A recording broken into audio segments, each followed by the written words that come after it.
Supreme court ने राष्ट्रपति और राज्यपाल की बिल मंजूरी की डेडलाइन तय करने वाली याचिकाओं पर फैसला सुना दिया है और सुप्रीम कोर्ट की तरफ से कहा गया है कि हमें नहीं लगता कि गवर्नर्स के पास विधानसभाओं से पास बिलों पर रोक लगाने की पूरी पावर है।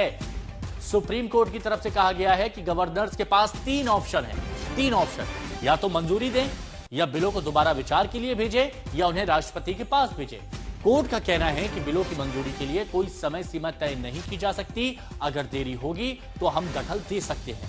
यह मामला तमिलनाडु गवर्नर और राज्य सरकार के बीच हुए विवाद से उठा था, जहां गवर्नर ने राज्य सरकार के बिल रोक कर रखे थे। संजय शर्मा हमारे सहयोगी इस वक्त हमारे साथ जुड़ गए हैं। संजय, सुप्रीम कोर्ट ने बहुत स्पष्ट कर दिया है कि डेडलाइन तय नहीं की जा सकती है और रोककर नहीं रखा जा सकता है, और क्या कहा गया? जी हाँ, बिल्कुल। अगर हम इस पूरे फैसले को, निर्णय को देखें तो स्पष्ट है, चीजें स्पष्ट हैं कि जैसी स्थिति, वो जो पिछला जजमेंट आया था सुप्रीम कोर्ट का, जिसमें 3 महीने की समय सीमा तय की गई थी, उससे पहले की स्थिति हो गई, यानी जैसे पहले थे वैसी ही स्थिति हो गई है, जिसमें संवैधानिक अधिकार, जिसके 3 ऑप्शन हैं, राज्यपाल और राष्ट्रपति के पास। कोई भी बिल जब सदन से पास होकर आता है विधानमंडल से, तो ऐसे में या तो वो उसको मंजूरी दें, दस्तखत करें, या फिर उसे राष्ट्रपति के पास भेजें, या फिर सदन के पास वापस भेजें।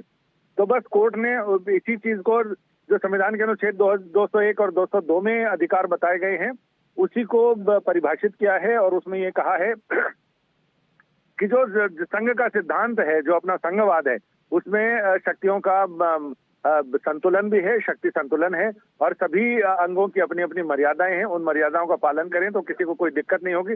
लेकिन मर्यादाओं के पालन में अपने अधिकारों के दुरुपयोग अगर किया जाए या अतिक्रमण किया जाए एक दूसरे के शक्ति क्षेत्र में, तो ऐसे में न्यायिक समीक्षा उसकी की जाएगी और कोर्ट उसमें दखल दे सकता है, निर्देश जारी कर सकता है।